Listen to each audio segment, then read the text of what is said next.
Hey smart people, let's start this video by watching some amazing clips. Here we go first. Friendship देख रहे हो उनकी? How cute ना, कितनी गहरी दोस्ती है इनकी. Next, have you ever seen before yellow puffer fish? Well, ये टॉक्सिक हो सकती है मगर अट्रैक्टिव बहुत है. Next, now let's compare human with the giant square, which is the largest redwood tree in California. Next, now this is what you can see. This is the juvenile catfish moving in the group of 100. Next, now tell me, पहले मुझे ये बताओ कि ये भालू है या बिल्ली? Well, let me tell you, this is fox bear. Next, last but not the least, have you ever seen before the hatching of butterfly? So this is what you can see, how the butterfly hatches from the cocoon. Well, this is what I wanted to show you कि हमारी ये जो दुनिया है ये कितनी ज़्यादा खूबसूरत है, राइट? या पहले से जानते भी होंगे. और वो कहते हैं ना, दिल लगा कर तो देखो, मोहब्बत ना हो तो बोलना. वेल, लेकिन हमें ये मोहब्बत करनी है हमारे इस चैप्टर से, हमारी इस पढ़ाई से. और आज हम स्टार्ट कर रहे हैं हमारा एक और interesting chapter which is biological classification lecture number 1, right? तो हम इस चैप्टर में क्या क्या पढ़ेंगे सर? हमें इस चैप्टर में 5 बातें पढ़नी है. पहले हम बात करने वाले हैं बेसिस ऑफ क्लासिफिकेशन के बारे में, जहां हम जानेंगे कि यार अलग अलग साइंटिस्ट ने अपना कंट्रीब्यूशन दिया इन ऑर्गेनिजम्स को क्लासीफाई करने के लिए. तो फर्स्ट पार्ट हम ये पढ़ने वाले हैं. सेकंड पार्ट जो आएगा हमारा इस चैप्टर में वो होगा मोनेरा के बारे में. फिर हम पढ़ेंगे प्रोटिस्टा के बारे में, फंगस के बारे में और कुछ बातें वायरसेस के बारे में. Virus virus virus, I don't like virus. Well, तो हम स्टार्ट करते हैं हमारी आज की इस वीडियो को. आइए.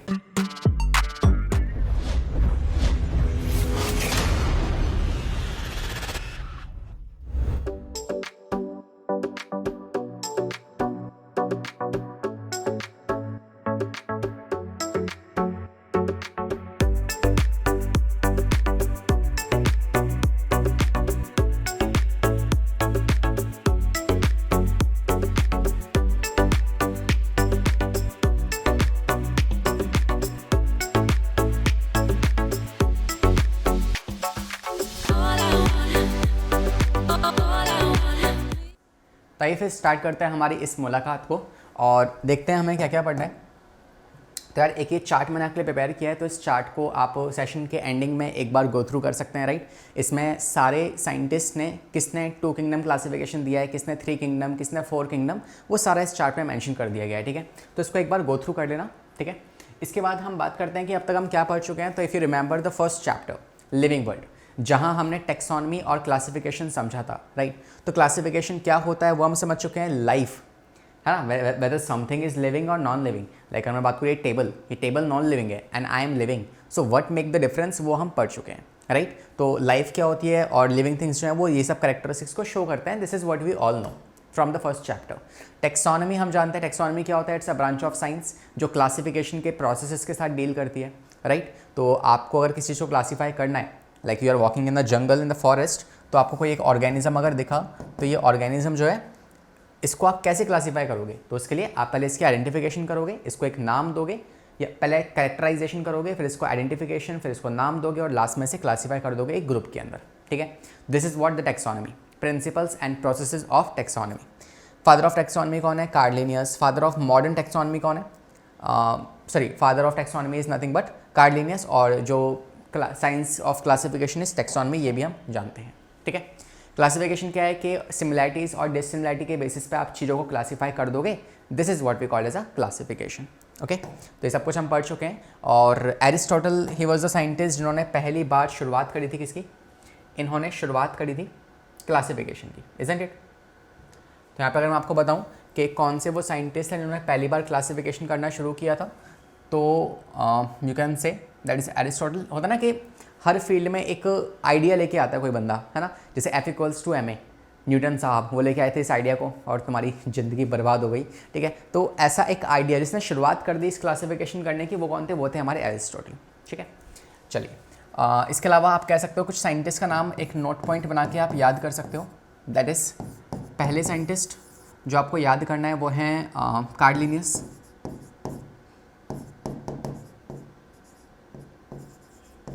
कार्ल लिनियस जो है, ही इज़ अ साइंटिस्ट जो he is also called as a father of taxonomy. ये कौन है? फादर ऑफ टैक्सोनॉमी, ठीक है, he is the father of taxonomy. इसके अलावा दूसरा सवाल आपके पास क्या आ सकता है कि बताओ who is the father of zoology. तो अगर कोई पूछे who is the father of zoology तो आप कहोगे नथिंग बट एरिस्टोटल, ठीक है।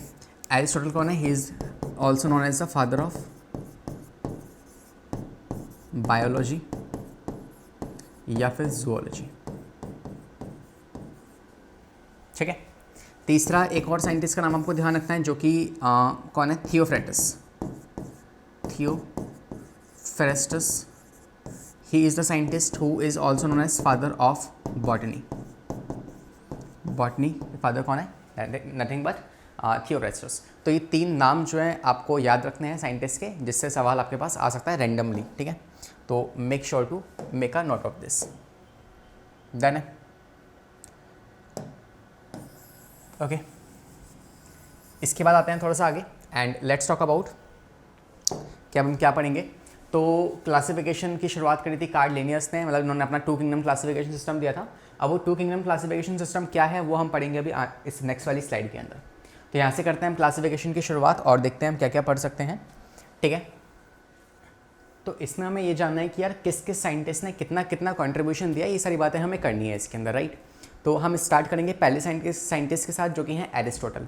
सबसे पहले हमें क्लासिफिकेशन के बारे में बताया कि यार कैसे हम क्लासीफाई कर सकते हैं। हालांकि बहुत ही बेसिक लेवल का वो क्लासिफिकेशन था, बहुत कम कैरेक्टर्स को नोटिस किया गया, मगर एटलीस्ट शुरुआत कर दी, ठीक है। फिर ऐसे और साइंटिस्ट आते गए। देखो ऐसे ही होता है, मान लो कोई एक नई फील्ड, जैसे कोविड आया था, कोविड में वायरस मिला हमें, है ना, उस वायरस के पीछे सारे साइंटिस्ट लग गए। यहाँ का देश भी जो है वो वैक्सीन बना रहा है ना, अमेरिका भी वैक्सीन बना रहा है, इंडिया भी वैक्सीन बना रहा है, तो सभी देश एक ही काम के पीछे लग जाते हैं सारे साइंटिस्ट। तो ऐसा ही हुआ था कुछ टाइम पहले, है ना, मतलब हर बार हर सदी में ऐसा होता है। जैसे 19वीं सेंचुरी में हमें कोई एक जीन मिल गया तो उसके पीछे सारे लोग लग गए कि यार इसके बारे में और डिस्कवर करो। तो इस तरीके से अब क्लासिफिकेशन शुरुआत हुई थी, 1735 की बात है ये, ठीक है। तो उस टाइम पे एरिस्टोटल ने कुछ आइडिया दिया, फिर 1856 के अंदर फिर और साइंटिस्ट आ गए, 1969 के अंदर और साइंटिस्ट आ गए। तो ऐसे वो अपना अपना ओपिनियन देते गए थे, ठीक है।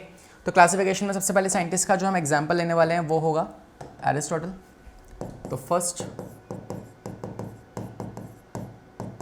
एरिस्टोटल, इन्होंने क्या बताया हमें? तो इन्होंने क्लासिफाई किया प्लांट को ऑन टू बेसिस, है ना। तो इनका बेसिस ऑफ क्लासिफिकेशन क्या था? तो जो बेसिस था वो था लोकोमोशन के बेसिस पे, कि वेदर कोई चीज़ मूव कर सकती है या नहीं कर सकती है। अगर को वो मूव कर सकती है तो एनिमल में रखो, नहीं मूव कर सकती तो प्लांट में रख दो उसको, फिर चाहे वो बैक्टीरिया हो, फिर चाहे वो कुछ भी हो, ठीक है। सिर्फ दो ही चीज़ें हैं यहाँ पे इस दुनिया में, एक है प्लांट, एक है एनिमल। जो मूव कर सकता है वो एनिमल, जो मूव नहीं कर सकता वो प्लांट, ऐसे उन्होंने कहा। तो दो तरीके से डिवाइड किया, पहला एनिमल और दूसरा प्लांट, ठीक है। ओके सर, इसके बाद उन्होंने एनिमल को फर्दर दो तरीके से डिवाइड करना चाहा, ऑन द बेसिस ऑफ। अब इस बार क्या बेसिस था? इस बार बेसिस था क्या उस एनिमल में आरबीसीज प्रेजेंट है या नहीं है। तो उन्होंने दो नाम दिए, एक को कहा इनाइमा, एक को कहा अनाइमा। एक को कहा इनाइमा, एक को कहा अनाइमा। क्या है इनाइमा और अनाइमा? इनाइमा जो है ये ऐसे ऑर्गेनिजम्स हैं जो कि क्या कर सकते हैं, इनके पास आरबीसीज प्रेजेंट है, ठीक है। तो if RBC is present then you will call them as, क्या कहेंगे आप इन्हें? इनाइमा। तो आरबीसी प्रेजेंट, या आप कह सकते हो इनका ब्लड लाल रंग का है। जिनका ब्लड लाल रंग का है उसको इसमें रख दो, जिनका ब्लड लाल रंग का नहीं है उसको इसके अंदर रख दो, ठीक है। तो इनमें आरबीसीज एब्सेंट, इनमें आरबीसीज एब्सेंट। डन है, कोई डाउट इसमें? ठीक है। अच्छा, अब इन्होंने प्लांट को कैसे क्लासिफाई किया? तो प्लांट को क्लासिफाई किया on the basis of their morphology. तो इस बार बेसिस क्या लिया? बेसिस लिया मॉर्फोलॉजी, ठीक है। मतलब वो दिखते कैसे हैं, है ना, वो लाइक छोटे छोटे से प्लांट्स हैं या उससे बड़े प्लांट है या बहुत ही बड़े ट्री टाइप के प्लांट हैं, कैसे उन्होंने देखा। तो उन्होंने कहा कि यार देखो तीन तरीके से हम डिवाइड कर सकते हैं इस चीज़ को, और वो तीन तरीके क्या होंगे? सबसे पहला होगा आपके पास क्या, दैट इज़ छोटे छोटे से, है ना, जो छोटे छोटे से प्लांट्स हैं उनको उन्होंने कैटेगरी, कौन सी कैटेगरी में डाल दिया? हर्ब्स की कैटेगरी में, ठीक है। दूसरी कैटेगरी बनाई श्रब की, श्रब्स की कैटेगरी, जो थोड़े से मीडियम साइज़ के प्लांट है, और इसके बाद उन्होंने ट्रीज, बड़े बड़े जिनके पास ट्रंक है, जिसके पास बार्क है, उसको रख दिया ट्री के अंदर, ठीक है। तो these are what, these are small size, these are medium size and this is large, ठीक है। तो इस तरीके से इनका क्लासिफिकेशन ये था, बहुत ही सिंपल सा, कुछ खास इन्होंने ज़्यादा फीचर्स नहीं लिए। तो आप कहोगे दिस बेसिस ऑफ क्लासिफिकेशन, इस वाले क्लासिफिकेशन को आप कहते हो artificial system of classification, artificial system of classification, ठीक है, क्योंकि ये बहुत कम कैरेक्टर्स के ऊपर बेस्ड है, इसलिए आपने इसको ये नाम दिया है, ठीक है। आप कहोगे it is based on very few characteristics, और कब दिया एरिस्टोटल ने ये सिस्टम ऑफ क्लासिफिकेशन? ये दिया था इन्होंने, it's not a system of classification, इन्होंने एक्चुअली क्लासिफिकेशन वर्ड का यूज़ ही नहीं किया था, ठीक है। क्लासिफिकेशन वर्ड का पहली बार इस्तेमाल हुआ था कार्ल लिनियस वाले टाइम पे, जब उन्होंने टू किंगडम क्लासिफिकेशन दिया, ठीक है। तो इनका बस एक ये था कि हम डिवाइड कर देंगे ऑर्गेनिज्म को इस तरीके से, और ये सारी कहानी जो हुई थी ये हुई थी 1735 के अंदर, 1735 में ये कहानी जो है रची गई थी। I hope this is clear to you. तो this is about Aristotle the first system of classification. आते हैं नेक्स्ट पे। इन्हीं के कुछ टाइम बाद एक और दो साइंटिस्ट आए थे, बेंथमैन एंड हुकर, इन्होंने अपना दिया नेचुरल सिस्टम ऑफ क्लासिफिकेशन, है ना। सवाल बन सकता है बताओ who gave the artificial system of classification, तो वो है Aristotle. Who gave the natural system of classification, तो वो है आपके answer, that is Bentham and Hooker. क्या डिफरेंस है सर नेचुरल और आर्टिफिशियल में? आर्टिफिशियल एक ऐसा सिस्टम है जहाँ पे सिर्फ और सिर्फ हमने बहुत कम कैरेक्टर्स लिए हैं, जैसे सिर्फ मॉर्फोलॉजी कि दिखता कैसा है, अच्छा दिखता है, बुरा दिखता है, सुंदर है, बेकार है, मतलब ये देख के हमने क्लासीफाई कर दिया कि बड़ा है या छोटा है ना। सिर्फ एक ही कैरेक्टरिस्टिक था, एक ही फीचर था, वो क्या था? मॉर्फोलॉजी। लेकिन जो बेंथमैन एंड हुकर ने जब क्लासिफिकेशन करी तो उन्होंने बहुत सारे क्या किए, बहुत सारे उन्होंने वो लिए फीचर्स लिए कि भाई हम सब बहुत कुछ देखेंगे, हम अल्ट्रा स्ट्रक्चर भी देखेंगे कि एक पर्टिकुलर ऑर्गेनिज्म जो है वो दिखता कैसा है, अंदर से जूम इन करोगे तो कैसा दिखेगा आपको, उसकी एनाटॉमी को भी नोटिस करेंगे, उसकी एम्ब्रियोलॉजी को भी नोटिस करेंगे, उसकी फाइटोकेमिस्ट्री को भी नोटिस करेंगे, ठीक है। Analysis of chemistry obtain from the plant. तो ये सारे के सारे फीचर्स इन्होंने नोटिस करे, ठीक है। तो जो भी आप इन्हें बहुत सारे एनिमल्स या प्लांट ला के दोगे ना, बहुत सारी चीज़ें ला के दे दोगे, तो पहले उनको ये छाटेंगे कि किसके अल्ट्रा स्ट्रक्चर सिमिलर करता है, किसकी एनाटॉमी सिमिलर है, किसकी एम्ब्रियोलॉजी सिमिलर है, किसकी फाइटोकेमिस्ट्री सिमिलर है, उसके बेसिस पे ये उसे अलग अलग कैटेगरीज में बांट देंगे, डन है। और मॉर्फोलॉजी तो हर कोई देखता ही है, तो मॉर्फोलॉजी ये भी देखने वाले हैं, ठीक है। क्या होता है ultra structures? Fine structures of the cell visible through microscope. तो माइक्रोस्कोप से सेल का स्ट्रक्चर देखेंगे कि वो प्रोकैरियोट है, यूकैरियोट है। फिर इंटरनल स्ट्रक्चर्स ऑर्गेनिज्म क्या होता है? Anatomy, study of embryo is called as embryology, और लास्ट प्लांट के केमिकल नेचर की स्टडी करना इज फाइटोकेमिस्ट्री। तो ये था बेंथमैन हुकर, इसमें कुछ खास डिस्कशन है नहीं, सिंपल सी बात है। अब शुरू हो रहा है main two kingdom classification, okay.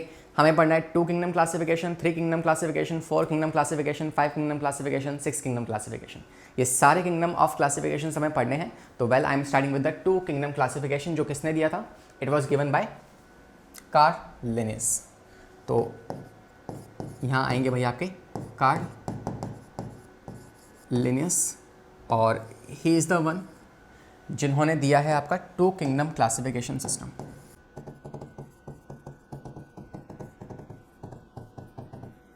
ठीक है। टू किंगडम क्लासिफिकेशन सिस्टम इन्होंने दिया, पहली बार क्लासिफिकेशन शब्द का इस्तेमाल भी इन्होंने ही किया था, ठीक है। कब दिया? तो इनका जो सिस्टम ऑफ क्लासिफिकेशन था वो आया था 1836 के अंदर, ठीक है। इनफैक्ट इट्स 1856 के अंदर। तो इस टाइम पे इन्होंने क्लासिफिकेशन दिया। Just give me a second.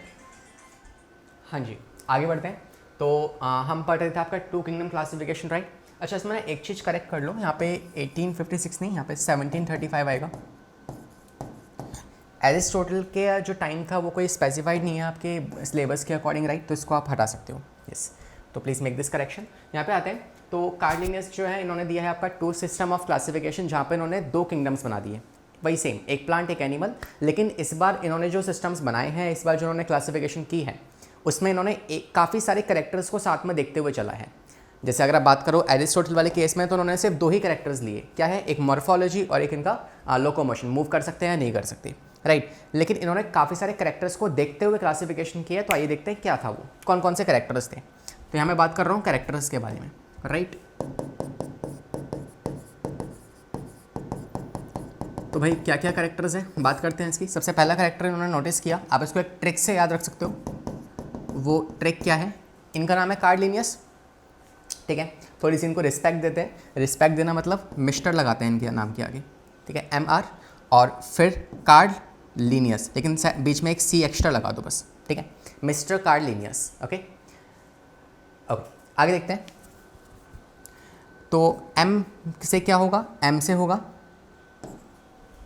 M से क्या होगा, तो M से जो कैरेक्टरिस्टिक्स इन्होंने ली है, तो कौन सी पहली कैरेक्टरिस्टिक है, तो वो है M stands for mode of nutrition. इन्होंने देखा कि कौन से ऑर्गेनिजम्स हैं, वो जो ऑर्गेनिजम्स है प्लांट और एनिमल, उसका मोड ऑफ न्यूट्रिशन नोटिस किया उन्होंने, ठीक है। दूसरा जो कैरेक्टरिस्टिक है वो है that is R means response to stimulus, respond to stimulus मतलब क्या अपने बाहर जो भी इनके पास स्टिमुलस आ रहा है क्या उसके लिए रिस्पॉन्ड कर पा रहे हैं या नहीं कर पा रहे, कर पा रहे हैं तो फास्ट है या स्लो है, ये बातें नोटिस करी। तीसरा C stands for cell wall, क्या सेल वॉल प्रेजेंट है या एब्सेंट है। चौथा कि कॉन्ट्रैक्टाइल वैक्यूल प्रेजेंट है या नहीं है। और last stands for L which is locomotion, क्या वो मूव कर सकते हैं या फिर मूव नहीं कर सकते, मूव कर सकते हैं या मूव नहीं कर सकते, इस बेसिस पे। तो उन्होंने ये सिस्टम्स लिए और इसके अकॉर्डिंग इन्होंने क्लासिफिकेशन करना स्टार्ट किया। तो आइए देखते हैं क्या है वो क्लासिफिकेशन, ठीक है। देखिए, तो अगर हम बात करें पहले मोड ऑफ न्यूट्रिशन, उन्होंने यहाँ पे क्या किया, यहाँ पे ले लिए प्लांट्स और यहाँ ले लिए एनिमल्स। देखते हैं कौन सा क्या करता है। तो इन्होंने कहा कि यार जो ऑर्गेनिजम्स, जैसे मोड ऑफ न्यूट्रिशन जो है जिसके पास क्या होगा, प्लांट्स के पास कैसा होता है, ऑटोट्रॉफिक, और वहीं एनिमल्स के पास हेटेरोट्रॉफिक, राइट। सेकंड की बात करें तो रिस्पॉन्स टू स्टिमुलस, जो प्लांट्स होते हैं वो स्लो रिस्पॉन्स शो करते हैं और ये जो है फास्ट रिस्पॉन्स शो करते हैं। तो ऑर्गेनिजम्स बहुत सारे हैं हमारे पास, जो ऑर्गेनिज्म फास्ट रिस्पॉन्स शो करेगा उसको इसमें रख दो, जो ऑर्गेनिज्म स्लो रिस्पॉन्स शो करेगा उसको इसमें रख दो, जिसके पास जो हेटरोट्रॉफिक है उसको इसमें रख दो, जो ऑटोट्रॉफिक है उसको इसमें रख दो, ऐसा उन्होंने कहा, ठीक है भाई। तीसरा कह रहा है सेल वॉल, तो प्लांट्स के पास सेल वॉल होती है, इसके पास सेल वॉल नहीं होगी, तो जिस ऑर्गेनिज्म के पास सेल वॉल है उसको उठा के यहाँ रख दो, जिसके पास नहीं है उसको वहाँ रख दो, ठीक है। नेक्स्ट कॉन्ट्रैक्टाइल वैक्यूल, तो एनिमल्स के पास होता है, प्लांट्स के पास नहीं होता। ये नॉर्मल वैक्यूल की बात नहीं हो रही, नॉर्मल वैक्यूल जो होता है वो एक फीचर है किसका, प्लांट सेल का। यहाँ पे बात हो रही है कॉन्ट्रैक्टाइल वैक्यूल के बारे में, ठीक है, जो कि एक्सक्रीशन में या फिर आप कह सकते हो ऑस्मो रेगुलेशन में हेल्प करेगा। और लास्ट है लोकोमोशन, तो प्लांट्स मूव नहीं कर सकते, ये मूव कर सकते हैं, ठीक है। तो इस बेसिस पे इन्होंने किया अपना क्लासिफिकेशन और this is how we get it, ठीक है, इस तरीके से। तो इन बेसिस पे इन्होंने क्लासीफाई किया और फाइनली इस बेसिस के बाद इन्होंने क्या कर दिया, इन्होंने ऑर्गेनिजम्स को बांट दिया ऑन द डिफरेंट ग्रुप्स। जैसे कि इन्होंने एनिमल्स में किसको रख दिया, एनिमल्स में इन्होंने रख दिए प्रोटोजोन्स, दूसरे इन्होंने रख दिए इसके अंदर इनवर्टिब्रेट्स और तीसरे वर्टिब्रेट्स, ठीक है। और प्लांट्स में इन्होंने किसको रख दिया, प्लांट्स में इन्होंने वो ये सारे ऑर्गेनिजम्स रख दिए, कौन कौन से, प्लांट्स में इन्होंने एल्गी रख दी, जिम्नोस्पर्म को भी प्लांट में ही डाल दिया, ठीक है, एंजियोस्पर्म्स को भी उन्होंने प्लांट में डाल दिया, ठीक है, और टेरिडोफाइटा, ब्रायोफाइटा है ना, थैलोफाइटा विच इज़ एल्गी, इन सबको उन्होंने प्लांट के अंदर डाल दिया। तो ये इनका सिस्टम ऑफ क्लासिफिकेशन था, है एरिस्टोटल की तरह, बस हल्का सा डिफरेंस क्या है कि इन्होंने थोड़े ज़्यादा कैरेक्टर्स के साथ इन्होंने क्लासिफिकेशन किया है, मगर सही तो ये भी नहीं है ना, सही तो ये भी नहीं है भाई। देखो यहाँ पे क्या हो रहा है, यहाँ पे प्रोकैरियोट्स और यूकैरियोट्स एक साथ आ जा रहे हैं, मल्टी सेलुलर ऑर्गेनिज्म, वर्टिब्रेट्स कैसे हैं, मल्टी सेलुलर है, प्रोकैरियोट्स कैसे होते हैं, प्रोटोजोन्स यूनिसेलुलर होते हैं, तो मल्टी सेलुलर यूनिसेलुलर एक साथ आ जा रहे हैं, ये प्रॉब्लम है ना। तो ये एक अगेन सिस्टम थोड़ा सा है ना बढ़िया सिस्टम नहीं है। तो होता है ना ऐसे एग्जाम में आप करते हो है ना, एक बच्चे ने थोड़ा कम लिख के आ गया, दूसरा बच्चा जो है उसी आंसर को बस थोड़ा सा ऑफ दैट दिस लगा के बड़ा लिख के आ गया, तो मार्क्स दोनों को नहीं मिलने वाले, बिकॉज आंसर तुम दोनों ने नहीं लिखा है ना। तो वही वाला काम इन्होंने कर दिया, तो हमने कहा ठीक है भाई जो चल रहा है चलने दो। तो ये हुआ कार्डलिनियस टू सिस्टम ऑफ क्लासिफिकेशन। इसमें प्रॉब्लम क्या थी है ना, इसमें प्रॉब्लम क्या थी, तो इसमें प्रॉब्लम ये आ गई कि पहली प्रॉब्लम तो इसके देखते हैं हम कि इसमें ड्रॉबैक्स क्या हैं। ठीक है, drawbacks of two kingdom classification.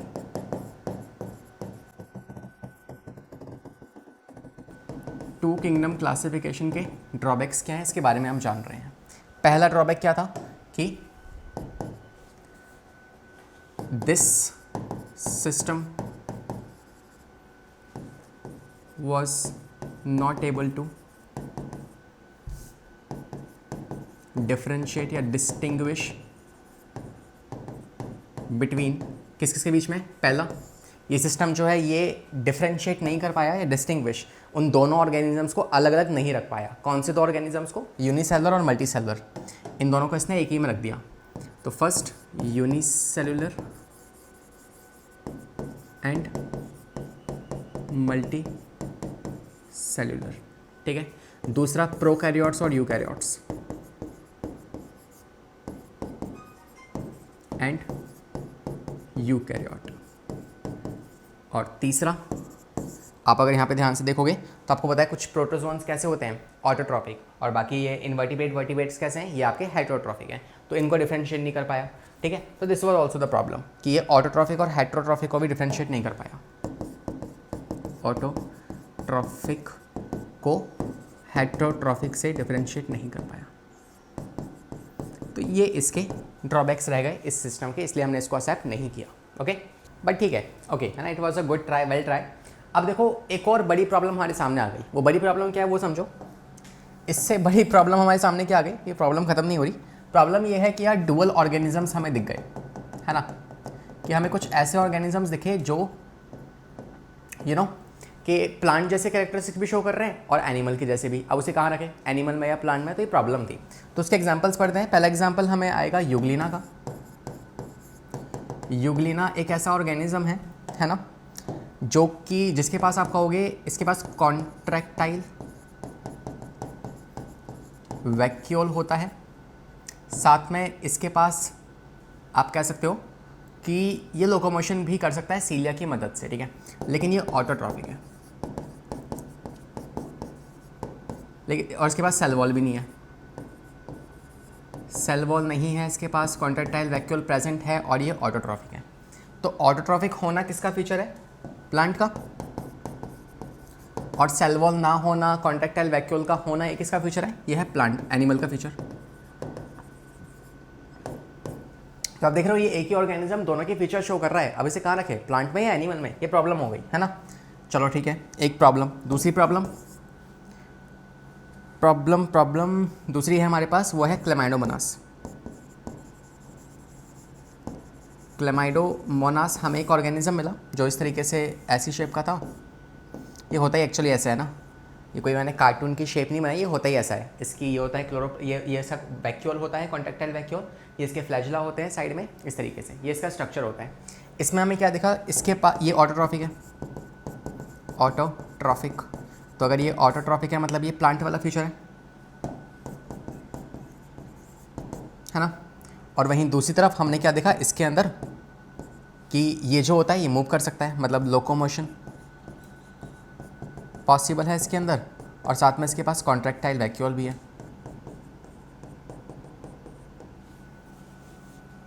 ठीक है। कॉन्ट्रैक्टाइल वैक्यूल भी है इसके पास। तो ये हो गया एनिमल वाला फीचर। तो फिर वही प्रॉब्लम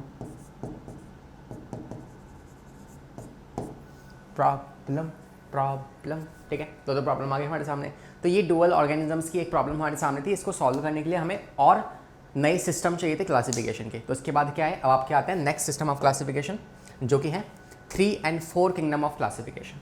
तो यहाँ क्या हुआ आइए समझते हैं। इस 3 किंगडम ऑफ क्लासिफिकेशन के अंदर आते हैं आपके साइंटिस्ट जो कि है अर्नेस्ट हैकल। ये एक मस्त हैक लेके आए। क्या हैक थी? अच्छा, कब लेके आए पहले वो देख लेते हैं एक बार, है ना। तो पहले वाले साइंटिस्ट का डेट ऑफ हमने देखा कि कब वो लेके आए थे 1735 में। ये लेके आए 1866 में। 1866 में इन्होंने दिया 3 किंगडम क्लासिफिकेशन।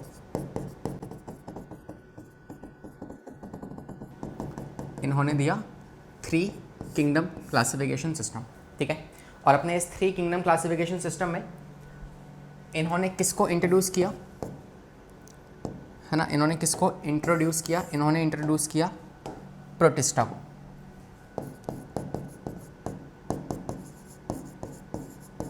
ही इंट्रोड्यूस्ड प्रोटिस्टा,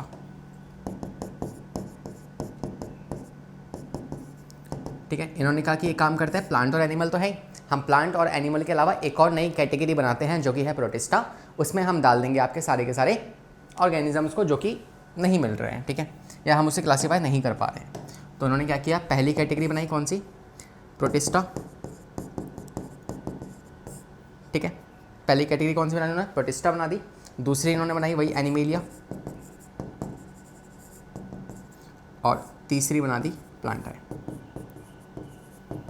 तो ये दो तो पहले ही बन चुकी है, तो उसको मैं लिख नहीं रहा हूँ यहाँ पे, पर आप जानते हो ये दो पहले से बनी हुई है ना। अगर कोई 3 किंगडम क्लासिफिकेशन सिस्टम है तो बाकी दो कौन होंगे?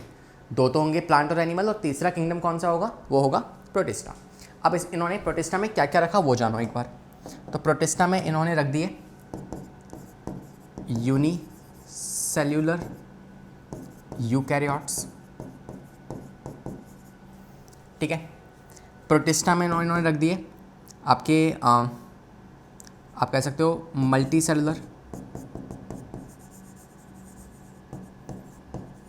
यूकैरियोट्स और यूनिसेलुलर प्रोकैरियोट्स। नहीं, इनफैक्ट आप कह सकते हो यूनिसेलुलर प्रोकैरियोट्स, ठीक है। तो उन्होंने इसको इसके अंदर इंक्लूड कर दिया, इन तीनों को, ओके, ठीक है। तो उन्होंने इसको इसके अंदर इंक्लूड कर दिया, डन है। अब देखो यूनिसेलुलर यूकैरियोट्स कौन होते हैं, बताओ मुझे फटाफट से। यूनिसेलुलर मतलब एक सेल का बना हुआ, और कौन? वो होगा आपका यूकैरियोट। कौन है वो? I think it's protozoa, protozoa.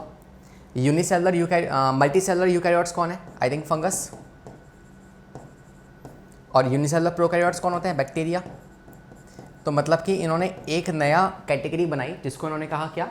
इसको उन्होंने कहा प्रोटिस्टा, और इस प्रोटिस्टा में उन्होंने प्रोटोजोआ को भी डाल दिया, फंगस को भी डाल दिया, बैक्टीरिया को भी डाल दिया। तो अगेन वही सेम प्रॉब्लम कि बैक्टीरिया जो प्रोकैरियोट है, फंगस यूकैरियोट है, मल्टीसेलुलर है, और ये यूनिसेलुलर है। तो मल्टीसेलुलर यूनिसेलुलर एक ही कैटेगरी में है, प्रोकैरियोट यूकैरियोट एक ही कैटेगरी के अंदर। ये फिर एक प्रॉब्लम आ गई हमारे सामने, ठीक है। तो ये प्रॉब्लम भी इससे इतनी अच्छी सॉल्व नहीं हो पाई, लेकिन हाँ एक अच्छा ट्राई था कि हमें एक तीसरा और किंगडम मिल गया। फिर आए आपके पास कौन? 4 किंगडम क्लासिफिकेशन सिस्टम। अबे ये कहाँ गायब हो गया, कहाँ चले गए? ये अलग हादसे होते हैं, ज़िंदगी का अलग दुख है ये। 3 and 4 किंगडम। तो अभी हमने क्या पढ़ा? 3 kingdom classification system and 4 kingdom classification. 4 kingdom classification system की अगर मैं आपसे बात करूं तो यहां हम कहेंगे ये दिया था कॉपलैंड ने।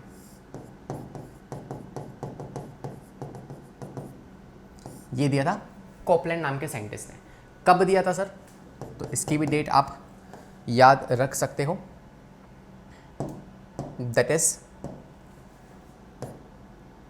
1856 में दिया था शायद, आई थिंक 1956, ठीक है। तो इन्होंने कॉपलैंड ने अपना सिस्टम ऑफ क्लासिफिकेशन दे दिया, ठीक है। तो क्या दिया इन्होंने दिया आपका 4 kingdom classification system. 4 kingdom classification system दिया इन्होंने, ठीक है। और इन्होंने क्या इंट्रोड्यूस किया?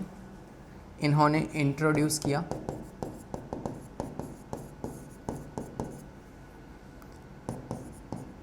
माइकोटा, इन्होंने माइकोटा को इंट्रोड्यूस किया। अब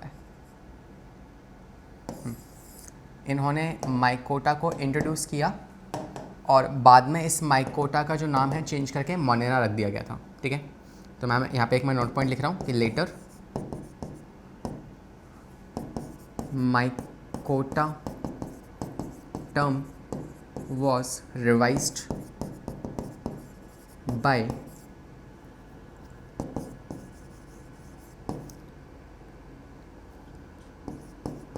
डॉर्टी एंड एलन। इन दोनों साइंटिस्ट ने बाद में इस नाम को चेंज करके मोनेरा रख दिया था। ठीक है, क्या रिवाइज नाम रखा गया इसका? मोनेरा। ठीक है, बाद में इसको चेंज कर दिया गया था।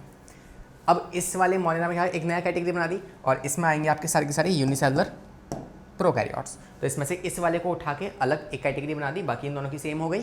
ठीक है, और बाकी प्लांट एनिमल अलग होते ही हैं और ये एक अलग हो गए। तो इस वाले केस में क्या होगा? इस वाले केस में आप एग्जाम्पल लिख लो,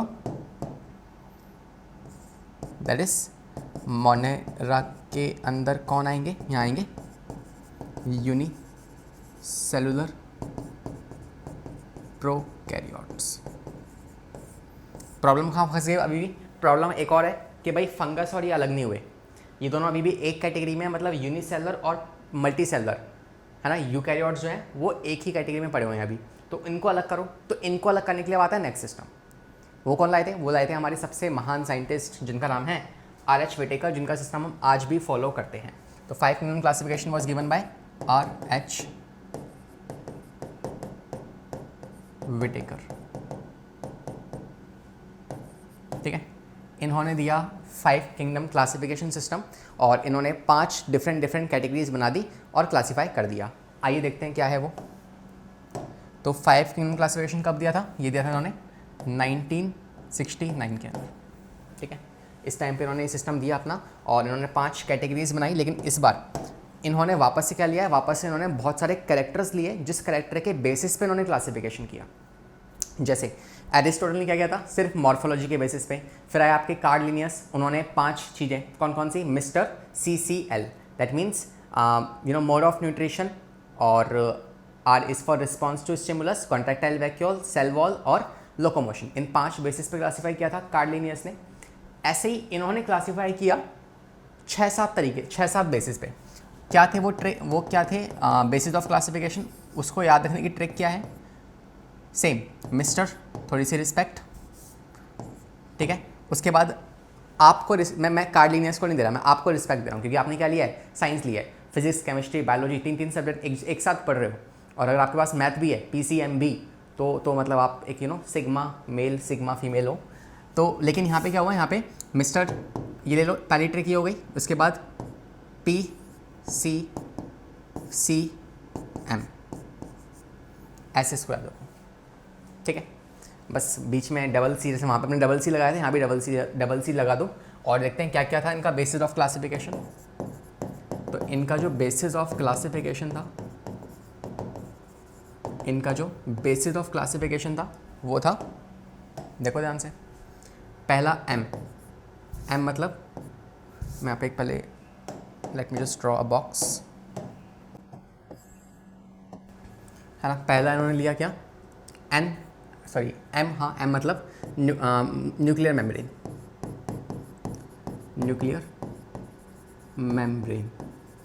ठीक है, मेम्ब्रेन से आप याद रखना, तो न्यूक्लियर मेम्ब्रेन इन्होंने फर्स्ट लिया। ठीक है, इसके बाद दूसरा जो है इन्होंने लिया क्या? दैट इज, एक सेकेंड, हाँ, इसी को न्यूक्लियर मेम्ब्रेन को ना आप एक और बड़ी कैटेगरी बना सकते हो, which is nothing but cell structure. मतलब NCERT वैसे बोलती है कि यार न्यूक्लियर मेम्ब्रेन को देखा इन्होंने कि न्यूक्लियर मेम्ब्रेन है या नहीं है, मतलब न्यूक्लियस के ऊपर जो मेम्ब्रेन है वो है कि नहीं है, उस बेसिस पर उन्होंने क्लासीफाई किया। लेकिन एक्चुअल में इन्होंने ना बहुत सारे कैरेक्टरिस्टिक्स देखे थे कि सेल के अंदर क्या क्या होता है, उन सबको देख लिया इन्होंने। ठीक है, सेल में क्या क्या होता है? एक तो न्यूक्लियर मेम्ब्रेन होती है, उसको हम लिख लेंगे। ठीक है, मेन यही है। उसके अलावा उन्होंने साथ में और क्या देख लिया? उसमें उन्होंने देख लिया कि क्या उसमें ऑर्गेनेलीज जो है वो मेम्ब्रेन बाउंड है कि नहीं है, ये भी देख लिया इन्होंने। ये भी देख लिया उसमें न्यूक्लियस है कि नहीं है। ये भी देख लिया। इन्होंने ये भी देख लिया कि वो जो सेल की आप बात कर रहे हो, सेल के अंदर आरएनए या फिर DNA as a genetical material है कि नहीं है। इन्होंने ये भी देख लिया कि उसमें हिस्टोन प्रोटीन्स हैं कि नहीं है। इन्होंने ये भी देख लिया कि उसके अंदर नॉन हिस्टोन प्रोटीन्स हैं कि नहीं है। ठीक है, मतलब जिसके पास होगा उसको इस कैटेगरी में रखना, जिसके पास नहीं होगा उसको उस कैटेगरी में रखना। ठीक है, और लास्ट उन्होंने राइबोसोम भी देखे। आप जानते हो ना कि राइबोसोम दो तरह के होते हैं, प्रोकैरियोट्स में 70S और यूकैरियोट्स में 80S राइबोसोम्स। तो उन्होंने देखा कि किसके पास 80S है, किसके पास 70S है। तो ये भी उन्होंने देख लिया कि 80S वाले कौन है और 70S वाले कौन है। ठीक है, तो करें क्लासीफाई। ये तो हो गया पहला वाला बेसिस। ये पहला बेस है कौन, न्यूक्लियर मेम्ब्रेन है या नहीं है। पहला उन्होंने ये देखा। दूसरा और क्या देखा इन्होंने, मैं इसी की कॉपी बना लूँ।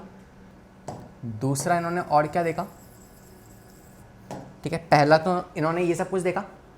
दूसरा इन्होंने जो देखा था, ट्रिक क्या है हमारे पास, आर। आर से मतलब रिप्रोडक्शन, कि उस ऑर्गेनिज्म का किस तरह का रिप्रोडक्शन है।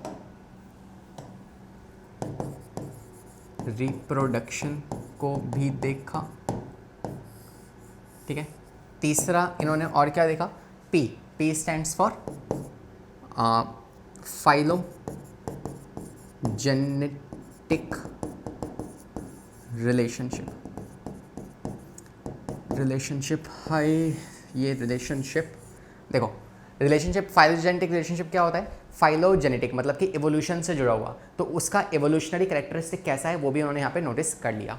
तीसरा इन्होंने क्या, चौथा इन्होंने क्या नोटिस किया, उस ऑर्गेनिज्म पे इन्होंने C stands for cell type, कि किस तरह की सेल है, प्रोकैरियोटिक सेल है या फिर यूकैरियोटिक सेल है, वो भी देखा।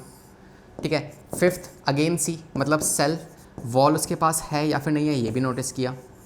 ठीक है, और सिक्स्थ अगर आप कहोगे that is M. M means you can say M is what, reproduction, phylogenetic relationship, cell type, cell wall, और मोड ऑफ न्यूट्रिशन लिखा है क्या हमने, नहीं लिखा ना, यहाँ पे लास्ट आएगा mode of nutrition. Mode of nutrition, ठीक है। तो ये सब कुछ इन्होंने नोटिस किया, और देखते हैं आप कौन किस में क्या आएंगे। 5 कैटेगरीज बनाई थी इन्होंने, कौन कौन सी। सबसे पहले मोनेरा।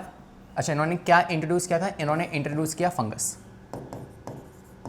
इंट्रोड्यूस फंगस, इन्होंने फंगस को इंट्रोड्यूस किया था। ठीक है, okay. Monera, protista, fungus, प्लांटाई, Animalia. ठीक है, करें टिक और टैक। देखो फर्स्ट वाले केस में मोनेरा के पास आप जानते हैं कि क्या उसके पास न्यूक्लियर मेम्ब्रेन है, नहीं, बाकी सबके पास हाँ। ठीक है, नेक्स्ट अगर आपसे बात करूँ ऑर्गेनेलीज, जो ऑर्गेनेलीज हैं वो क्या वो मेम्ब्रेन बाउंड होते हैं प्रोकैरियोट्स में, नहीं होते, बाकी सब में होते हैं। न्यूक्लियस, क्या इनके पास न्यूक्लियस है, नहीं, इनके पास न्यूक्लियोइड होता है, न्यूक्लियस नहीं होता। ठीक है, जो प्रोकैरियोटिक सेल होती है उसमें न्यूक्लियस नहीं होता, न्यूक्लियोइड होता है ना, खुला हुआ धागा सा। ओके, आरएनए डीएनए, हाँ डीएनए आरएनए जेनेटिक मटेरियल तो यार प्रोकैरियोट्स में भी होता है और यूकैरियोट्स में भी होता है, तो ये सब में होगा। हिस्टोन प्रोटीन्स आपको पता है प्रोकैरियोट्स में नहीं होते लेकिन बाकी सब में होते हैं। नॉन हिस्टोन प्रोटीन्स तो इसमें भी होते हैं और बाकी सब में भी होते हैं। लास्ट राइबोसोम्स, 80S राइबोसोम किस में है, इन सब में, इसमें नहीं है।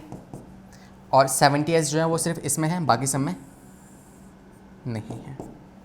ठीक है, तो ये चीज़ उन्होंने यहाँ पे नोटिस कर ली। ठीक है सर, आगे नेक्स्ट। इसके अलावा सेकंड आता है reproduction. Okay, just a second. हाँ, नेक्स्ट आता है रिप्रोडक्शन। रिप्रोडक्शन की बात की जाए तो सेम हम लिखेंगे यहाँ पे क्या, मोनेरा, प्रोटिस्टा, फंगस, प्लांटाई, एनिमिलिया। तो मोनेरा की बात करें तो मोनेरा में रिप्रोडक्शन कैसा होता है, एसेक्सुअल,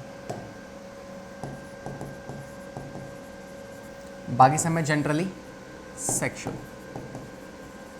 ठीक है, और एक सेक्सुअल भी उस पर लोअर वाले में, तो इसमें भी आप एसेक्सुअल ही मान लो। ठीक है, नेक्स्ट फाइलोजेनेटिक रिलेशनशिप। तो अगर हम इसकी बात करें तो इस पर उन्होंने देखा कि यार इन सब के अंदर भी क्या होता है, फाइलोजेनेटिक रिलेशनशिप होता है आपस में, कि ये कैसे आपस में इंटर रिलेटेड है। ठीक है, मैं आपको आगे दिखा दूंगा। इसके बाद सेल टाइप की बात करें तो आपको होता है मोनेरा कैसी है, प्रोकैरियोट है ना, सेल जो है मोनेरा की कैसी है, प्रोकैरियोट, बाकी सबकी कैसी है, यूकैरियोट। ठीक है। इसके अलावा सेल वॉल, क्या इसके पास सेल वॉल होती है मोनेरा के पास? तो इनके पास सेल वॉल होती है, बिल्कुल होती है। क्या प्रोटिस्टा के पास? यस। फंगस के पास? यस, चाइटिन की बनी होती है। प्लांट के पास? यस, सेलुलोज की बनी होती है। एनिमल के पास सेल वॉल नहीं होती है। ठीक है। लास्ट मोड ऑफ न्यूट्रिशन, तो ये कैसे हैं? मोनेरा जो है ये आपके ऑटोट्रॉफिक भी हो सकते हैं और हेटरोट्रॉफिक भी हो सकते हैं। प्लांट, ये प्रोटिस्टा की बात करें तो ये भी दोनों हो सकते हैं। ठीक है। फंगस की बात करें तो मोस्टली कैसे हैं, सैप्रोफिटिक। तो ये और ये कैसे होंगे, ऑटोट्रॉफिक भी हो सकते हैं और हेटरोट्रॉफिक। ठीक है। या इनफैक्ट आप ऐसे लिख लो कि जो मोनेरा है ना, मोनेरा ऑटोट्रॉफिक भी है और हेटरोट्रॉफिक भी है। ठीक है। और जो प्रोटिस्टा है वो सिर्फ हेटरोट्रॉफ है, बाकी फंगस कैसा है, सैप्रोट्रॉफ। प्लांट्स कैसे हैं, ऑटोट्रॉफ्स। और एनिमल्स कैसे हैं, हेटरोट्रॉफ, कंप्लीटली हेटरोट्रॉफ्स। ठीक है। ऑटोट्रॉफ में स्टिल हमारे पास ऐसे कुछ प्लांट्स हैं जो कि इंसेक्टिवोरस हैं, तो वो भी ऐड हो सकता है इसमें, मगर हम अभी से ऊपर से बात कर रहे हैं, डिटेल में नहीं जा रहे हैं। ठीक है। ऐसे ही सैप्रोफिटिक होंगे, ये आपके पास हेटरोट्रॉफ्स हैं, इसमें से कुछ मिक्सोट्रॉफिक भी होते हैं। ठीक है। और ये ऑटोट्रॉफ हेटरोट्रॉफ दोनों हो सकते हैं। This is how we complete this table, और यही टेबल आपको यहाँ पे मैंने दिखा दी है। इस टेबल को बड़े ध्यान से आपको देखना है। ठीक है। इस टेबल को ध्यान से देखना है आपको। तो एक बार नोट कर लो, जो 5 किंगडम क्लासिफिकेशन था उसमें कौन कौन सी कैरेक्टरिस्टिक्स ली गई थी? तो उसमें ली गई थी cell type, cell wall, nuclear membrane, body organization और मोड ऑफ न्यूट्रिशन। मैंने एक शायद मिस कर दिया, दैट इज़ बॉडी ऑर्गेनाइजेशन। यहाँ पे ऐड कर देना एक और, बॉडी ऑर्गेनाइजेशन। सॉरी, मैंने देखो यहाँ दिया ना, मिस्टर PCMB, हमने बी नहीं लिखा यहाँ पे। B is what? B is last, body organization. इनमें कैसा होता है, तो आपको पता है कि फर्स्ट वाले जो है मोनेरा, इनके पास सेलुलर लेवल का बॉडी ऑर्गेनाइजेशन होगा, है ना, सेल एग्रीगेटेड, मतलब सेल एक सिंगल सेल होंगे। ये भी कैसे होते हैं, यूनिसेलुलर, मतलब सेल से ही बने। बाकी कैसे हैं, multi cellular, these are multi cellular. और ये कैसे हैं, यूनिसेलुलर। ठीक है। तो ये कुछ बातें हैं जो आप ध्यान रखना इनके बारे में। बाकी देखो, अब आपके कुछ बच्चे होंगे ना जो स्मार्ट वाले बच्चे होते हैं ना, जो पीछे कुछ खुराफाती सोचते हैं हमेशा, वो सोचोगे यार सर यहाँ पे तो इस चार्ट में सिर्फ और सिर्फ 5 ही कैरेक्टरिस्टिक्स लिखी हैं, आपने 7-8 लिख दी। 1 2 3 4 5 ही है, मैंने 8 लिख दी। तो यार NCERT ने भी 8 बोली है, बस वो थोड़ा सा तुम्हारे साथ है ना खेल गई है। क्या खेल गई है, उसने नीचे लिख दी बाकी वाली। तो बच्चे फिर वापस से कन्फ्यूज हो जाएंगे, है ना। इस केस में तो यहाँ लिखा हुआ है कि main criteria for classification includes the cellular structure, जो यहाँ पे लिखा हुआ है ना। सेलुलर स्ट्रक्चर मतलब कि सेल के अंदर क्या क्या होता है वो सब लिखवा दिया मैंने आपको पहले वाले पेज पे। सेलुलर स्ट्रक्चर ये सारे लिखवा दिए हमने, सेल का स्ट्रक्चर में क्या क्या होता है। इसके अलावा नेक्स्ट वो कह रहा है कि बॉडी ऑर्गेनाइजेशन, वो भी हमने लिख लिया। इसके अलावा मोड ऑफ न्यूट्रिशन लिख लिया, रिप्रोडक्शन लिख लिया। इसके अलावा एवोल्यूशनरी रिलेशनशिप वो मैंने आपको बता दिया, है ना। और इसके अलावा जो थे दैट इज़ वो मेंशन कर चुका है, सेल टाइप, सेल वॉल और रिप्रोडक्शन, वो इस चार्ट में ऑलरेडी मेंशन है। इस चार्ट में क्या मेंशन नहीं था, एवोल्यूशनरी रिलेशनशिप मेंशन नहीं था, सेल का स्ट्रक्चर मेंशन नहीं था, तो वो हमने यहाँ पे अलग से ऐड कर लिया था। ठीक है। तो इसलिए हमने सारे कैरेक्टरिस्टिक्स पढ़ लिए जिस बेसिस पे RH विटेकर ने क्लासिफिकेशन किया था, वो सब हमने यहाँ पे लिख लिया है। ओके, डन है। This is what we complete here. आप इस पूरे टेबल को पढ़ सकते हैं कि सेल वॉल की बात करें तो प्लांट्स में मोनेरा में कैसी सेल वॉल है, तो मोनेरा में पाई जाती है पॉलीसैकेराइड की सेल वॉल। प्रोटिस्टा में पाई जाती है कौन सी, आपके पास सिलिका की बनी होगी, किसी और चीज़ की बनी होगी। फंगस में काइटिन की बनी होती है, प्लांट्स में सेलुलोज की और एनिमल्स में एब्सेंट होती है। ठीक है। बात करें मोनेरा में सेल टाइप कैसा है, प्रोकैरियोट्स, बाकी सब कैसे हैं, यूकैरियोट्स। ठीक है। न्यूक्लियर मेम्ब्रेन इसमें एब्सेंट है, बाकी सब में प्रेजेंट है बिकॉज वो यूकैरियोट्स हैं। बॉडी ऑर्गेनाइजेशन सेलुलर, बाकी सारे मल्टी सेलुलर। इसके अलावा ये न्यूट्रिशन कैसा है, ऑटोट्रॉफ्स, हेटरोट्रॉफ्स भी हो सकते हैं, मतलब कीमो हेटरोट्रॉफ्स हो गए, फोटो हेटरोट्रॉफ्स, ये सब हो सकते हैं। ऑटोट्रॉफ्स हेटरोट्रॉफ्स दोनों हो सकते हैं। ये मिक्सोट्रॉपिक आता है इसके अंदर, ये हेटरोट्रॉफ्स हैं, उसमें भी कौन से, सैप्रोट्रॉफिक, ये ऑटोट्रॉफ्स और ये हेटरोट्रॉफ। तो ये टेबल आपको अच्छे से याद होनी चाहिए, कुछ खास मुश्किल नहीं है, बस एक बार ऑब्जर्व करना है आपको इसको, है ना। You just have to observe it. तो 2 मिनट पॉज करो वीडियो को और एक बार इसको ऑब्जर्व कर लो, ठीक है। This is what we complete this 5 kingdom classification. इसके ड्रॉबैक्स क्या है ना, इसमें क्या प्रॉब्लम आई, या 6 किंगडम क्लासिफिकेशन सिस्टम जो बना है वो क्यों बना है, क्योंकि इसमें कुछ खराबियाँ होंगी। क्या खराबी है इसमें? इसके डिसएडवांटेजेस ये हैं कि यार prokaryotes got a separate place in Monera kingdom, तो प्रोकैरियोट्स को एक अलग जगह मिल गई। ये इसका एक पॉजिटिव क्या है, एक पॉजिटिव फीडबैक है। तो ये मेरिट मतलब पॉजिटिव बातें क्या हैं, तो प्रोटिस्टा अलग हो गया, सही बात है। यूनिसेलुलर मल्टीसेलुलर से अलग हो गए, ये भी एक फ़ायदा हो गया हमें। फंगस जो है उसको एक अलग किंगडम मिल गया, वो भी फ़ायदा हो गया हमें। ऑटोट्रॉफ्स हेटेरोट्रॉफ्स भी अलग हो गए, वो भी फ़ायदा हो गया। और फाइलोजेनेटिक रिलेशनशिप मतलब कि एवोल्यूशन भी हम पढ़ पाए, एवोल्यूशनरी भी हम इसको जान पाए, वो भी हमारा एक फ़ायदा हो गया। नुकसान क्या है सर? तो नुकसान हमारे ये हुए, या इससे हमें क्या नुकसान हुआ, डिमेरिट्स क्या है कि सम यूनिसेलुलर एल्गी जैसे क्लेमाइडोमोनास, ठीक है, प्रोटिस्टा, है ना, and remaining from the algae place in kingdom Plantae, इन सबको एक इसको हम अलग नहीं कर पाए। एल्गी जो होती है ना, एक्चुअली में एक एल्गी है जिसका नाम है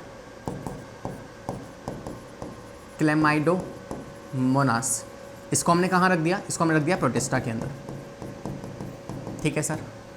एक और एल्गी एग्जाम्पल है हमारे पास, कौन सी एल्गी, ब्लू ग्रीन एल्गी, इसको हमने रख दिया मोनेरा के अंदर। अगला ये क्या हुआ, ऐसा किया है इन्होंने, है ना, इन्होंने देखोगे ना आप अगर आप, तो इनके पास जो पहला वाला किंगडम था मोनेरा, मोनेरा में इन्होंने क्या डाल दिए, ब्लू ग्रीन एल्गी, जो एक एल्गी है, ठीक है।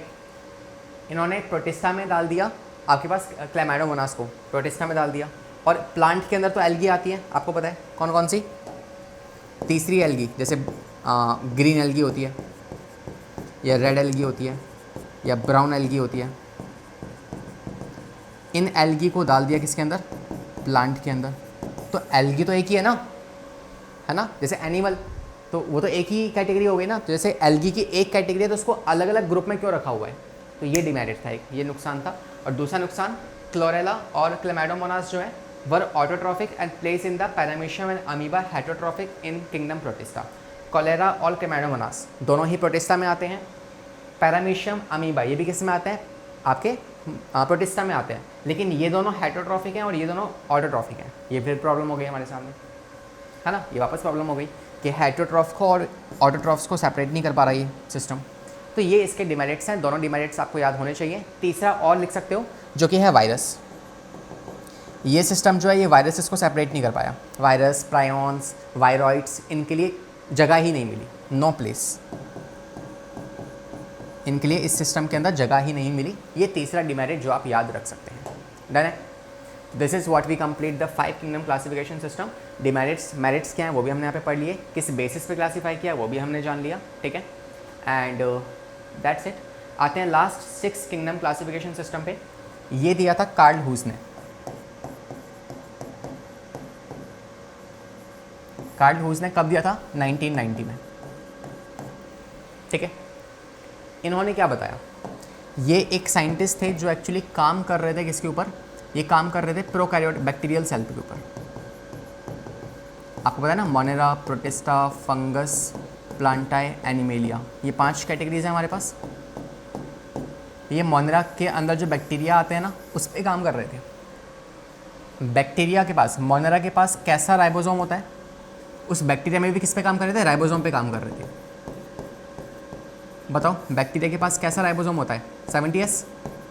तो इस 70S राइबोसोम पे काम कर रहे थे। इन्होंने क्या देखा, इन्होंने देखा कि मान लो ये एक प्लेट है, उसमें बहुत सारे बैक्टीरिया रखे हुए हैं, इसमें बहुत सारे बैक्टीरियाज रखे हुए हैं, ठीक है, ये बहुत सारे बैक्टीरिया हैं, ठीक है। और वैसे आपको पता है कि बैक्टीरिया एक ही कैटेगरी में आते हैं, जो कि है मोनेरा में आते हैं सारे के सारे। तो ये बहुत सारे क्या रखे हैं, बैक्टीरिया रखे हैं। इन्होंने नोटिस किया कि यार इस बैक्टीरिया के अंदर जो राइबोसोम है ना, 70S राइबोसोम, उस 70S राइबोसोम जो है किससे बना होता है, 16S RNA बनाता है इसको। एक राइबोसोम है, तो राइबोसोम को कौन बनाता है, 16S RNA जो है ये बनाता है राइबोसोम को। अब इसको ऐसे ही याद रख लो, ठीक है। तो ये एक तरह का आरएनए है जो इसको बनाने के लिए रिस्पॉन्सिबल है। अब आपको ये पता होना चाहिए कि यार एक सेल में ना प्रोसेस चलता है, जिस प्रोसेस को आप कहते हो सेंट्रल डोग्मा। सेंट्रल डोग्मा क्या होता है? सेंट्रल डोग्मा, सेंट्रल डोग्मा होता है जहाँ पे एक सेल के अंदर न्यूक्लियस है, न्यूक्लियस में क्या होता है? डीएनए। डीएनए से डीएनए बनता रहता है, डीएनए से बनते हैं आरएनए, और आरएनए से बनते हैं प्रोटीन्स। इसे कहते हैं सेंट्रल डोग्मा। ये आप सीखोगे क्लास 12th के अंदर, मॉलिक्यूलर बेसिस ऑफ इनहेरिटेंस के अंदर, ठीक है। तो डीएनए से डीएनए का रेप्लिकेट होना, डीएनए से आरएनए का बनना, और आरएनए से प्रोटीन्स बनना, ये होता रहता है हमारी सेल के अंदर, ठीक है। अब मैंने कहा कि ये आरएनए है, इस आरएनए को किसने बनाया होगा? डीएनए ने। डीएनए ने बनाया किसको? आरएनए को, ठीक है। तो यहाँ पे ये जो सेगमेंट ऑफ डीएनए है, ये एक डीएनए है, इस डीएनए ने क्या बना दिया? 16sRNA। और यहाँ पे जो 16sRNA बना है वो इस वाले डीएनए के सेगमेंट ने, मतलब जीन ने बना दिया। डीएनए का सेगमेंट क्या होता है? जीन। जीन ही है जो आपकी बॉडी के अंदर सब कुछ कंट्रोल करते हैं। जैसे आपकी आई का कलर और मेरी आई का कलर अलग अलग है, तो किसने कंट्रोल किया? जीन ने कंट्रोल किया। ऐसे ही जीन जो है वो रिस्पॉन्सिबल है इस 16sRNA को बनवाने के लिए। तो 16sRNA तो सेम है, लेकिन इन साइंटिस्ट ने नोटिस किया कि यार 16sRNA को जो बनवाने वाले जीन है ना वो अलग अलग है। मतलब ये वाला जीन ऐसा वाला 16sRNA बना रहा है, और इस वाले 16sRNA को बनाने के लिए अलग वाला जीन रिस्पॉन्सिबल है, या फिर डीएनए रिस्पॉन्सिबल है। और इस चक्कर में जब इसके दो अलग अलग डीएनए जो है वो अलग अलग टाइप के 16sRNA बनवा रहे हैं, तो in that case in bacteria के सेल वॉल में इतना डिफरेंस आ जाता है, इन दोनों, इसके और इसके, ये दो टाइप के बैक्टीरिया के जो सेल वॉल है उसमें इतना डिफरेंस आ जाता है कि ये एक्सट्रीम कंडीशंस में सर्वाइव कर सकते हैं, है ना। ये वाले उबलते हुए लावा में ज़िंदा रह सकते हैं, ये नॉर्मल टेम्परेचर पर रह पाएंगे। ये हॉट स्प्रिंग्स में सर्वाइव कर लेंगे, ये नहीं कर पाएंगे। ये डिफरेंस किस वजह से आ रहा है? सिर्फ और सिर्फ इस डीएनए की वजह से। तो इन्होंने कहा कि यार ठीक है, आपने बैक्टीरिया को एक ग्रुप में रख दिया, लेकिन इन बैक्टीरिया में भी तो बहुत डिफरेंस है भाई। एक लावा में ज़िंदा रह पा रहा है, एक नॉर्मल टेम्परेचर पर ज़िंदा रह पा रहा है, तो इन दोनों में कितना बड़ा डिफरेंस हो गया ना। तो इनको आप एक साथ नहीं रख सकते, इनको भी अलग करो, इनमें भी बहुत डिफरेंस है आपस में, दोनों सेम नहीं है, एक जैसे नहीं है, ये इनमें डिफरेंस है काफ़ी सारा, तो इनको भी अलग करो। तब इन्होंने क्या किया? तब इन कार्ल हुस ने बैक्टीरिया वाला जो किंगडम था मोनेरा, जिसमें कौन आते थे? जिसमें आते थे बैक्टीरिया, इनको दो कैटेगरीज में बांट दिया। एक है यू बैक्टीरिया, एक है आर्के बैक्टीरिया। तो आर्के बैक्टीरिया के लिए एक अलग कैटेगरी बना दी, और इनके लिए एक अलग कैटेगरी, और इन सब के लिए एक अलग कैटेगरी, ठीक है। तो इन्होंने 3 डोमेन्स दिए, 3 डोमेन्स, या कह सकते हो 6 किंगडम दे दिए। पहला, दूसरा, तीसरा, चौथा, पांचवा, छठा, 6 किंगडम दे दिए, है ना। किंगडम से भी बड़ा क्या होता है? डोमेन्स होते हैं, ठीक है। किंगडम से भी बड़ा क्या होता है? डोमेन्स होते हैं। तो इन्होंने 3 डोमेन्स दे दिए। पहला डोमेन कौन सा है? डोमेन आर्के, जिसमें आर्के बैक्टीरिया आएंगे। दूसरा डोमेन बैक्टीरिया, जिसमें यू बैक्टीरिया आएंगे। और तीसरा डोमेन यूकैरिया, जिसमें कौन आएंगे? प्रोटिस्टा, प्लांटाई, फंगस, एनिमल, सब कुछ, because they all are eukaryotes. तो यूकैरिया, ठीक है। ऐसे इन्होंने क्लासिफिकेशन किया, और हमें क्या दे दिया? 6 किंगडम क्लासिफिकेशन सिस्टम इन्होंने हमको दे दिया। डन है। लास्ट में रिवाइज मार लें एक बार। सिस्टम ऑफ क्लासिफिकेशन फटाफट से बताओ। पहला, स्टार्टिंग किसने करी? नींव किसने रखी? पहली बार किसने, फर्स्ट टाइम किसने सोचा? तो गिवन बाय एरिस्टोटल, है ना। कौन कौन से किंगडम्स आए इसमें? कोई किंगडम नहीं आया कुछ भी, बस उन्होंने प्लांट और एनिमल को क्लासीफाई कर दिया। फिर आता है कार्ड लिनियस या 2 किंगडम क्लासिफिकेशन सिस्टम। किसने दिया? Card Linnaeus. कितना? 2 किंगडम्स आते हैं इसमें। कौन कौन से? प्लांट्स एंड एनिमल्स, ठीक है। फिर आता है 3 किंगडम क्लासिफिकेशन। किसने दिया? अर्नेस्ट हैकल।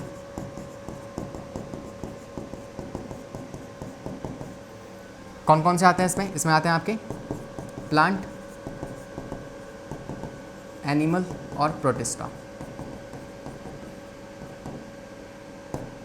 ठीक है। फिर आता है 4 किंगडम क्लासिफिकेशन। किसने दिया? कोपलैंड। कौन कौन आता है इसमें? प्लांट, एनिमल, प्रोटिस्टा और एक नया, ये मोनेरा को लेके आए थे, ठीक है। फिर आता है 5 किंगडम क्लासिफिकेशन। किसने दिया? RH Whittaker. इसमें क्या आता है, प्लांट, एनिमल, प्रोटिस्टा, मोनेरा, ये नया क्या लेके आए, फंगस लेके आ गए, ठीक है। और लास्ट 6 किंगडम, कार्डूस। इसमें क्या थे, 3 डोमेन्स मिले हमें